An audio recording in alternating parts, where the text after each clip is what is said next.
Thank you very much. Thank you very much. Okay, so I'll tell you a little bit about what we in the lab have been doing, but also what some of the exciting things in the field of gerontology. And first I start by saying that the medical field is really turned into a Band-Aid field, right? So we wait until somebody develops cancer, and then we use chemotherapy or other therapies that do some good, but also kill cancer cells, but also kill the normal cells. Or with Alzheimer's, we wait until somebody's brain is very damaged beyond repair, and then we we put a Band-Aid on it essentially, and try to keep the person from progressing further in their dementia, but it doesn't really do much good. But even if we were able to be very successful in curing some of these diseases, I always ask this question, and guess what would be how much longer we would live if we were good enough to completely cure cancer? What do you think? 20 years? 25 years? It actually turns out that it's only about 3 to 4 years, right? And what if we were good enough to cure cancer, heart disease, stroke, and diabetes today? And the answer is about 13 years. And the reason for this is that if one disease doesn't get you, something else will. And this is why instead, if we, in the aging field, we're really saying, well, why does a mouse get a cancer after 1.5 years of life, and people never get cancer when they're 1.5 years old, right? Well, we get it after 40, after 50, after 60. And the reason for that, the mouse and the people, and we age at a different rate, right? So the 1.5 years for the mouse is equivalent to the 40 years for people. So if we were able to delay aging just half as effectively as we've already done for mice, we would then get about 30 years of extended life. So treat aging, and most people say, well, if you're gonna treat aging, we're gonna have all these people that are gonna live longer, we're gonna have Alzheimer's, we're gonna have all these bad diseases, so what's the point? But it turns out that if you look at some of our work and work of others, and these on the right are the long-lived organisms. The first one on the left there is yeast. You have a normal-lived one, and the dwarf one lives up to 10 times longer than the one on the left. And the flies in the center, same thing. The small ones live about twice as much. And the mice, finally, the small one live about 40-50% longer. But what's amazing about these mice is that they get diseases at a lot lower incidence compared to the regular mice. And the only difference is a mutation, a single mutation in the growth hormone receptor, right? So the little mice are lacking this growth hormone receptor. So years ago, we knew that this simple organism, the yeast, lived longer, was very healthy, their DNA was very much protected, and we knew that the mice also had this record longevity, but even though they lived longer, 50% of them never develop any diseases compared to the regular mice that only about 10% of them or less never develop diseases. So we looked for people around the world that had the same mutation, and asked the question, is it possible that people can also be so protected against aging, but also against the age-related diseases? And it turns out that they seem to be. So I started a collaboration with Jaime Guevara, who's an endocrinologist who was following all these people down in Ecuador. And particularly in the mountains, in the Andes Mountains, in the southern Ecuador, we were able to follow very closely about 100 of these subjects. And it turns out that they almost never develop cancer, and in fact, only one in all these years that have been monitored in over 30 years, only one of them has died of cancer. And you can see instead in the relatives, you have what you expect, about 22% incidence of cancer deaths. And then when we look at diabetes, even though in Ecuador, the obesity prevalence is about 12%, and these people, these little people, have a prevalence of diabetes, of obesity, which is much higher, over 20%. And so any endocrinologist or diabetologist will tell you these people for sure are going to have diabetes, and instead it turns out that even though instead of the 5% prevalence, so 5 out of 100 people in Ecuador have diabetes, and in their case, so far in the case of these little people, none of them has developed diabetes yet. So they're very much protected, but the field, particularly starting in the 90s, we were all confused about how do you stay young, So how do you find out about aging and how do you regulate aging? If you look around the world and you ask people that have record longevity, this was the oldest lady in the world at the time, living in Los Angeles, and she felt that by not drinking and fooling around, that was that's how she got to be 115 years of age. And I'm embarrassed to say, in the next slide, actually Salvatore Caruso in southern Italy agrees with her, and so he came up with no wine, no smoking, and no women as a motto for longevity. But of course he didn't believe that.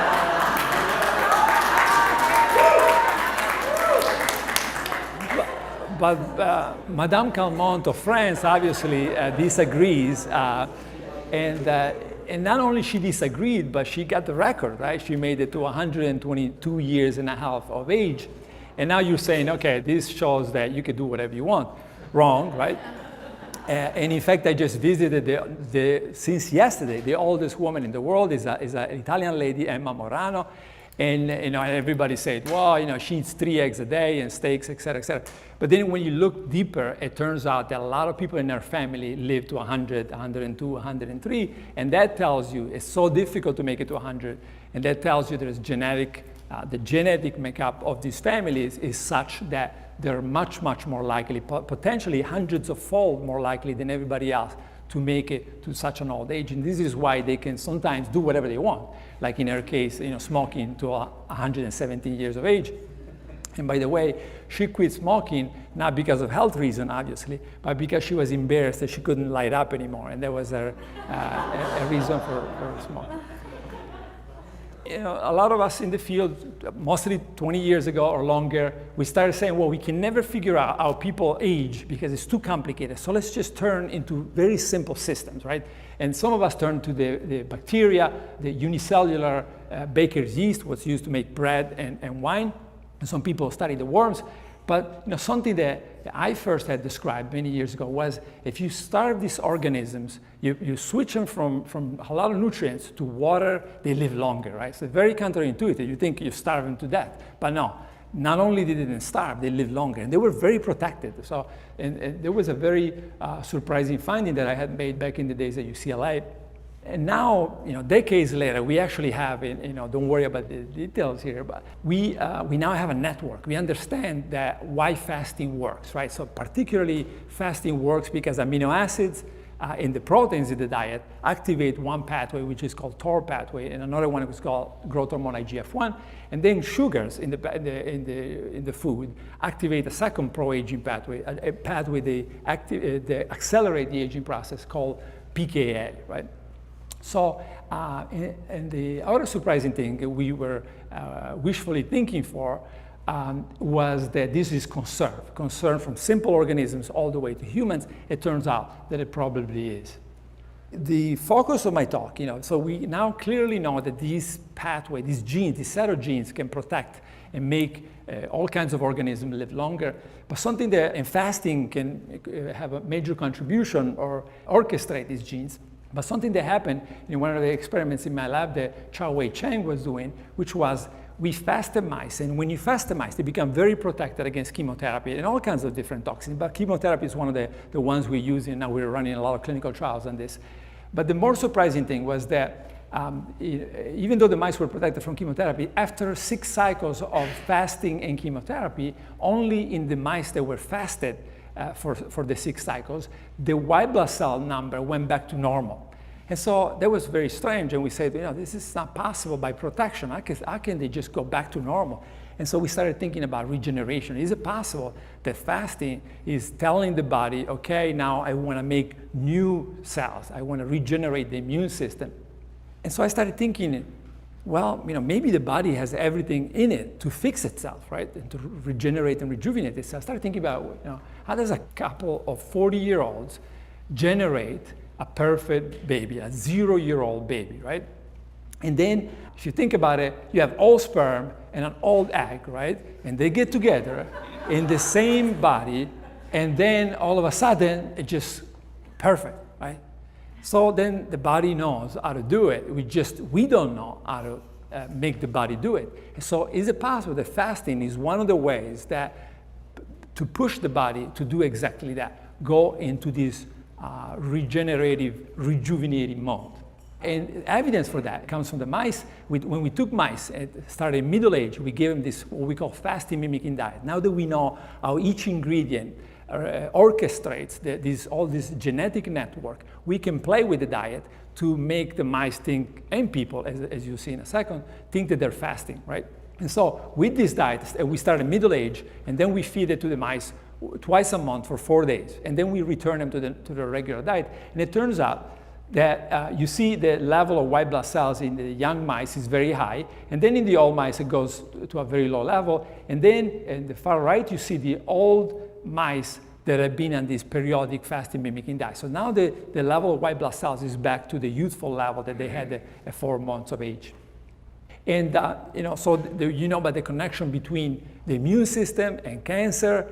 And so one of the things you will expect if the immune system is getting stronger, as I just showed you, and rejuvenated, is tumors, the level of tumors goes down, and actually goes down dramatically. So the mice that have been on the diet periodically have about half of the tumors, but these tumors also occur later, and you see there on the right, the red dots are from the mice that were on the fasting mimicking diet, and the gray dots are on the mice that are on the regular diet. So a lot less cancer later in life, and a lot of the tumors are benign in nature instead of the malignant ones that are developed by the mice on the regular diet.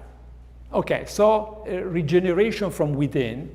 And so how does it happen? And so, I'll just summarize it very quickly, but what happens in these mice is that you have these genes that I just already told you about, IGF-1 and PKA, and these genes basically keep the stem cells in a stalled mode, right? And the immune cells, you have a high level of immune cells, but a lot of these cells are damaged. In fact, this explains a lot of the autoimmunities that people have, right? So they're not necessarily functional or functioning well, especially in older people. So when the mice or people fast, now the stem cells, these IGF-1 and PKA genes are reducing levels, and now the stem cells are activated, these hematopoietic stem cells, so the stem cells of the blood are activated, and actually the immune cell level goes down, right? So the patient or the mouse is temporarily immunosuppressed, right? And then the trick happens when you refeed. Now the stem cells that were activated during the fasting, they go to work and they start regenerating new immune cells. So in the mouse, this is really dramatic because the level of immune cells goes down to about half and then back to the normal level. So within days, the mice are able to regenerate half of their immune system. And the result of that is what we call longevity extension. So these mice are now living longer, particularly when you look at the average survival. Okay, so what about people? Can we do this? Is in mice, but can this be transferred to people? And most people think that we can go maybe 10 days without food. It turns out that most people, most of you, can go for 60 days, right? You can be with no food at all for 2 months, right? And actually, like the emperor penguins from the South Pole, some people can actually go for 6 months with no food at all. Right? We completely forgot this. Used to be very common in all kinds of religions, and now slowly is disappearing from all religions. What happens during fasting? The body, first of all, turns from a glucose, a sugar burning mode, into a fat burning mode. So, and then you see there that those are the ketone bodies, beta-hydroxybutyrate, the blue line, that is building up. So after just a couple of days on this fasting, your body completely reprograms. And even your brain, that for most of you, all your life is being fueled by sugar, is now moving to a fat-based metabolism, right? This is why people get usually a headache after they fast for the first time. And so we developed, again, we had the mouse fasting mimicking diet, so we developed the human fasting mimicking diet. And again, the point of this is to trick the body into thinking it's fasting like in a water-only fast. And so we tested this in a group of 100 subjects at USC, and these people were asked to go on 3 cycles of this fasting mimicking diet that has between 800 and 1100 calories per day, and the diet lasts for 5 days. So they were asked to do 3 of these. So in 3 months, essentially, they did 15 days of this fasting mimicking diet. And the results, I think, are again in agreement with regeneration and rejuvenation, although we can't prove it in humans yet. But for example, if you see blood glucose, in the normal people that had normal fasting glucose, it dropped just a little bit after these 3 cycles of the diet. But in pre-diabetic, it dropped a lot, right? So it went from 104 or so to 92, back to the normal level. And if you look at IGF-1, one of the key markers, risk factor for cancer, people that had normal level of IGF-1 to begin with, there was a small drop. But people that were at risk for cancer, they had very high levels, it dropped a lot more. And the same thing also for one of the major risk factors for cardiovascular diseases, C-reactive protein. This is an inflammatory marker, and so people that have high levels of this marker are at risk to develop cardiovascular diseases. And you see that there is no change for the people that had good levels of it from the beginning, and a big change for people that had very high levels of it. The circulating stem cells in the normal diet, the stem cell in the body of the patient was, the stem cell level was low, and then when you fast them, it goes way up. What happens in life because of diet, aging, toxin, etc., we accumulate damage, and this damage can lead to all kinds of diseases. And the fasting mimicking diet, I think, switches the clock back a little bit by promoting this regeneration, rejuvenation effect. And now we're seeing effects that are consistent with protection against all kinds of diseases, including diabetes, cancer, cardiovascular diseases, and Alzheimer. So to summarize, I use my mentor at UCLA, Roy Walford, and Roy was one of the pioneers of calorie restriction.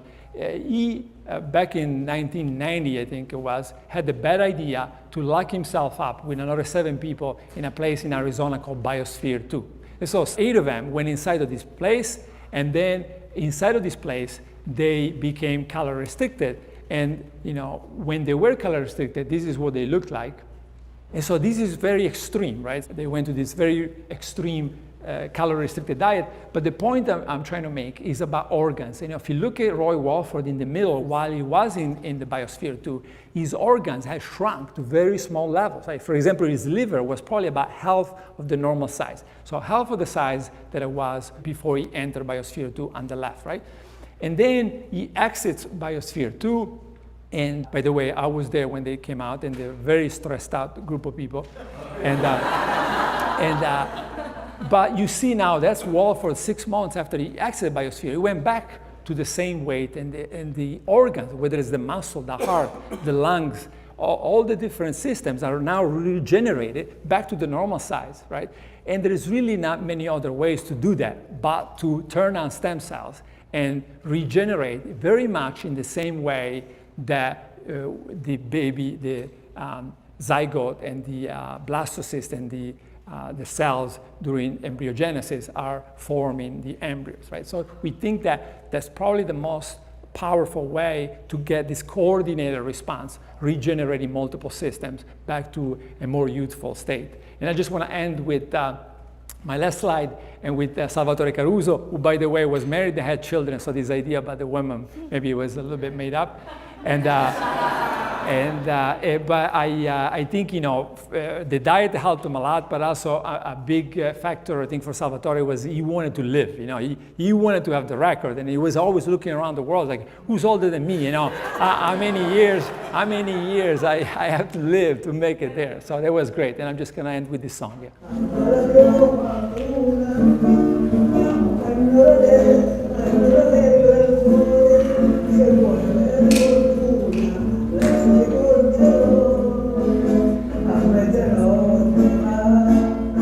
Thank you very much.